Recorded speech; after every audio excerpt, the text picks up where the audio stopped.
अध्याय 3 कर्मयोग।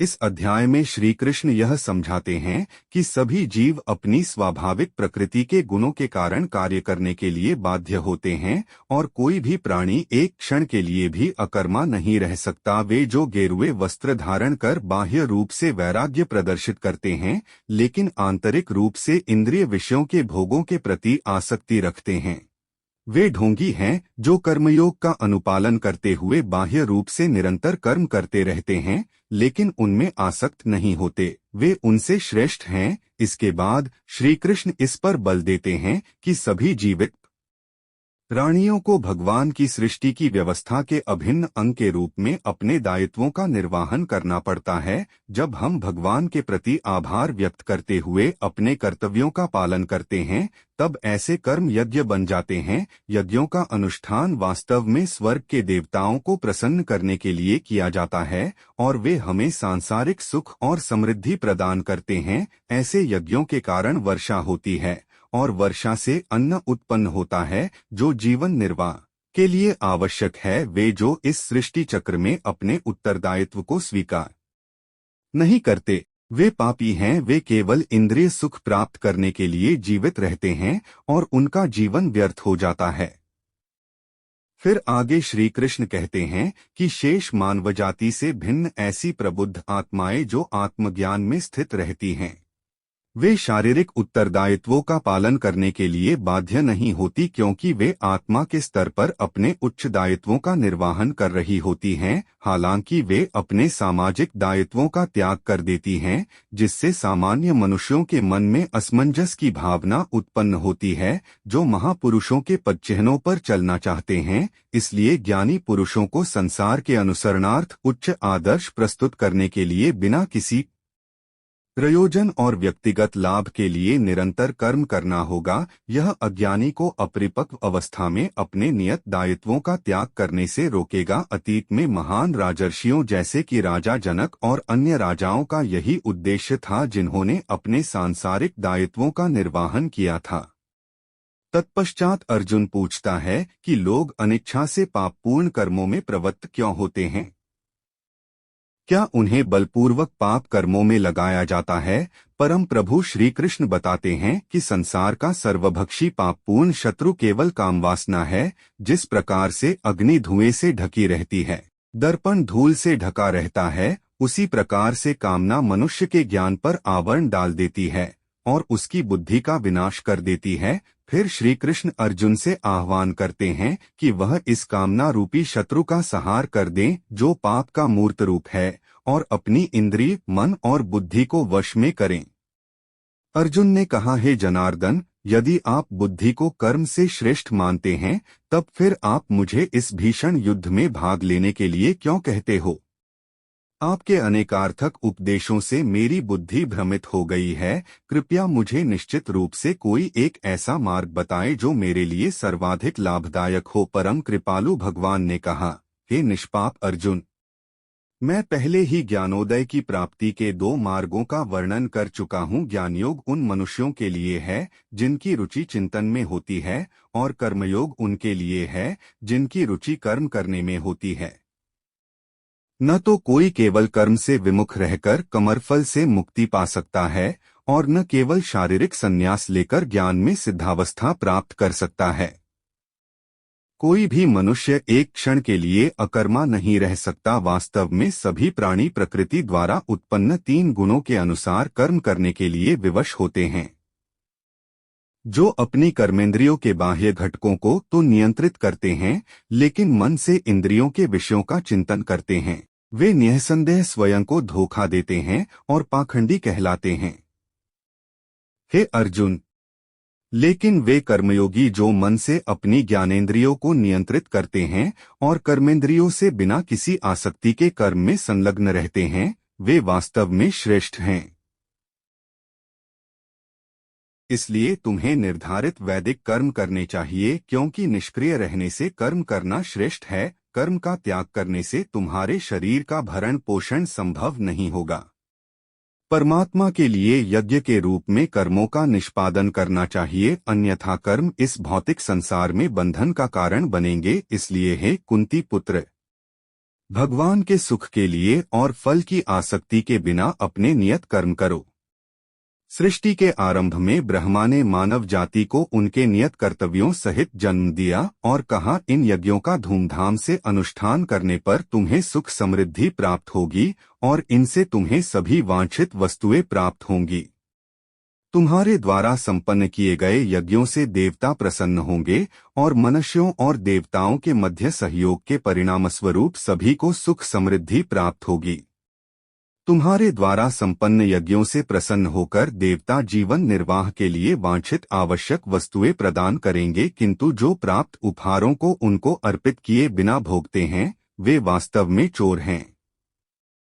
आध्यात्मिक मनोवृत्ति वाले जो भक्त पहले यज्ञ में अर्पित करने के पश्चात भोजन ग्रहण करते हैं वे सभी प्रकार के पापों से मुक्त हो जाते हैं, किंतु जो अपनी इंद्रिय तृप्ति के लिए भोजन बनाते हैं वे वास्तव में पाप अर्जित करते हैं। सभी लोग अन्न पर निर्भर हैं और अन्न वर्षा से उत्पन्न होता है। वर्षा यज्ञ का अनुष्ठान करने से होती है और यज्ञ निर्धारित कर्मों का पालन करने से संपन्न होता है। वेदों में सभी जीवों के लिए कर्म निश्चित किए गए हैं और वेद परब्रह्म भगवान से प्रकट हुए हैं। परिणामस्वरूप सर्वव्यापक भगवान सभी यज्ञ कर्मों में नित्य व्याप्त रहते हैं। हे पार्थ, जो मनुष्य वेदों द्वारा स्थापित यज्ञ कर्म के चक्र का पालन करने के अपने दायित्व का निर्वाहन नहीं करते वे पाप अर्जित करते हैं। वे केवल अपनी इंद्रियों की तृप्ति के लिए जीवित रहते हैं, वास्तव में उनका जीवन व्यर्थ ही है। लेकिन जो मनुष्य आत्मानंद में स्थित रहते हैं तथा जो प्रबुद्ध और पूर्णतया आत्मसंतुष्ट होते हैं उनके लिए कोई नियत कर्तव्य नहीं होता। ऐसी आत्मलीन आत्माओं को अपने कर्तव्य का पालन करने या उनसे विमुख होने से कुछ पाना या खोना नहीं होता और न ही उन्हें अपनी निजी आवश्यकताओं की पूर्ति के लिए अन्य जीवों पर निर्भर रहने की आवश्यकता होती है। आत्म आसक्ति का त्याग कर अपने कार्य को कर्तव्य समझकर फल की आसक्ति के बिना निरंतर कर्म करने से ही किसी को परमात्मा की प्राप्ति होती है। राजा जनक और अन्य महापुरुषों ने अपने नियत कर्मों का पालन करते हुए सिद्धि प्राप्त की थी, इसलिए तुम्हें भी अपने कर्तव्यों का निर्वाहन करते हुए समाज के कल्याण के लिए अनुकरणीय उदाहरण प्रस्तुत करना चाहिए। महापुरुष जो भी कर्म करते हैं सामान्य जन उनका पालन करते हैं। वे जो भी आदर्श स्थापित करते हैं सारा संसार उनका अनुसरण करता है। हे पार्थ, समस्त तीनों लोकों में मेरे लिए कोई कर्म निश्चित नहीं है, न ही मुझे किसी पदार्थ का अभाव है और न ही मुझ में कुछ पाने की अपेक्षा है, फिर भी मैं निश्चित कर्म करता हूँ। यदि मैं सावधानी पूर्वक नियत कर्म नहीं करता तो हे पार्थ, सभी लोगों ने निश्चित रूप से सभी प्रकार से मेरे मार्ग का ही अनुसरण किया होता। यदि मैं अपने निर्धारित कर्म नहीं करता तब ये सभी लोग नष्ट हो जाते और मैं संसार में उत्पन्न होने वाली अराजकता के लिए उत्तरदायी होता और इस प्रकार से मानव जाति की शांति का विनाश करने वाला कहलाता। हे भरतवंशी, जैसे अज्ञानी लोग फल की आसक्ति की कामना से कर्म करते हैं उसी प्रकार बुद्धिमान मनुष्यों को लोगों को उचित मार्ग की ओर चलने के लिए प्रेरित करने हेतु अनासक्त रहकर कर्म करना चाहिए। ज्ञानवान मनुष्यों को चाहिए कि वे अज्ञानी लोगों को जिनकी आसक्ति सकाम कर्म करने में रहती है उन्हें कर्म करने से रोककर उनकी बुद्धि में मतभेद उत्पन्न न करें, अपितु स्वयं ज्ञानयुक्त होकर अपने कार्य करते हुए उन अज्ञानी लोगों को भी अपने नियत कर्म करने के लिए प्रेरित करना चाहिए। जीवात्मा देह के मिथ्या ज्ञान के कारण स्वयं को अपने सभी कर्मों का कर्ता समझती है। यद्यपि विश्व के सभी कार्य प्रकृति के 3 गुणों के अंतर्गत संपन्न होते हैं, लेकिन अहंकारवश। हे महाबाहु अर्जुन, तत्वज्ञानी आत्मा की पहचान गुणों और कर्मों से भिन्न करते हैं। वे समझते हैं कि इंद्रिय मन आदि के रूप में केवल गुण ही हैं जो इंद्रिय विषयों गुणेशु में संचालित होते हैं और इसलिए वे उनमें नहीं फंसते। वे मनुष्य जो प्रकृति के गुणों के प्रभाव से मोहित होकर फल प्राप्ति की कामना के साथ अपने कर्म करते हैं, लेकिन बुद्धिमान पुरुष जो इस परम सत्य को जानते हैं उन्हें ऐसे अज्ञानी लोगों को विचलित नहीं करना चाहिए जिनका ज्ञान अल्प होता है। अपने समस्त कर्मों को मुझको अर्पित करके और परमात्मा के रूप में निरंतर मेरा ध्यान करते हुए कामना और स्वार्थ से रहित होकर अपने मानसिक दुखों को त्याग कर युद्ध करो। जो मनुष्य अगाध श्रद्धा के साथ मेरे इन उपदेशों का अनुपालन करते हैं और दोष दृष्टि से परे रहते हैं, वे कर्म के बंधनों से मुक्त हो जाते हैं। किंतु जो मेरे उपदेशों में दोष ढूंढते हैं, वे ज्ञान से वंचित और विवेकहीन होते हैं। इन सिद्धांतों की उपेक्षा करने से वे अपने विनाश का कारण बनते हैं। बुद्धिमान लोग भी अपनी प्रकृति के अनुसार कार्य करते हैं, क्योंकि सभी जीव अपनी स्वाभाविक प्रवृत्ति से प्रेरित होते हैं। किसी को दमन से क्या प्राप्त हो सकता है? इंद्रियों का इंद्रिय विषयों के साथ स्वाभाविक रूप से राग और द्वेष होता है, किंतु मनुष्य को इनके वशीभूत नहीं होना चाहिए, क्योंकि ये आत्मकल्याण के मार्ग के अवरोधक और शत्रु है।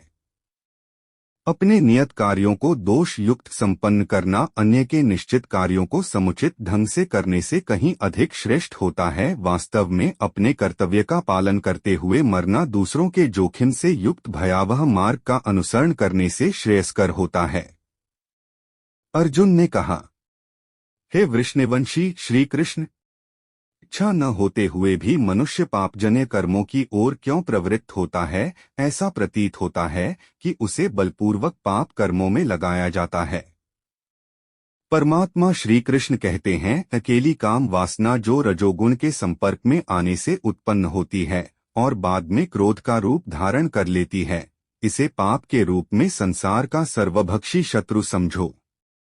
जैसे अग्नि धुएं से ढकी रहती है, दर्पण धूल से आवृत रहता है तथा भ्रूण गर्भाशय से अप्रकट रहता है, उसी प्रकार से कामनाओं के कारण मनुष्य के ज्ञान पर आवरण पड़ा रहता है। हे कुंती पुत्र, इस प्रकार ज्ञानी पुरुष का ज्ञान भी अतृप्त कामना रूपी नित्य शत्रु से आच्छादित रहता है, जो कभी संतुष्ट नहीं होता और अग्नि के समान जलता रहता है। इंद्रिय मन और बुद्धि को कामना की प्रजनन भूमि कहा जाता है, जिनके द्वारा यह मनुष्य के ज्ञान को आच्छादित कर लेती है और देहधारियों को मोहित करती है। इसलिए हे भरतवंशियों में श्रेष्ठ, प्रारंभ से ही इन इंद्रियों को नियंत्रण में रखकर कामना रूपी शत्रु का वध कर डालो, जो पाप का मूर्त रूप तथा ज्ञान और आत्मबोध का विनाशक है। इंद्रियां स्थूल शरीर से श्रेष्ठ हैं और इंद्रियों से उत्तम मन, मन से श्रेष्ठ बुद्धि और आत्मा बुद्धि से भी परे है। इस प्रकार है महाबाहु, आत्मा को लौकिक बुद्धि से श्रेष्ठ जानकर अपनी इंद्रिय, मन और बुद्धि पर संयम रखो और आत्मज्ञान द्वारा कामरूपी दुर्जय शत्रु का दमन करो।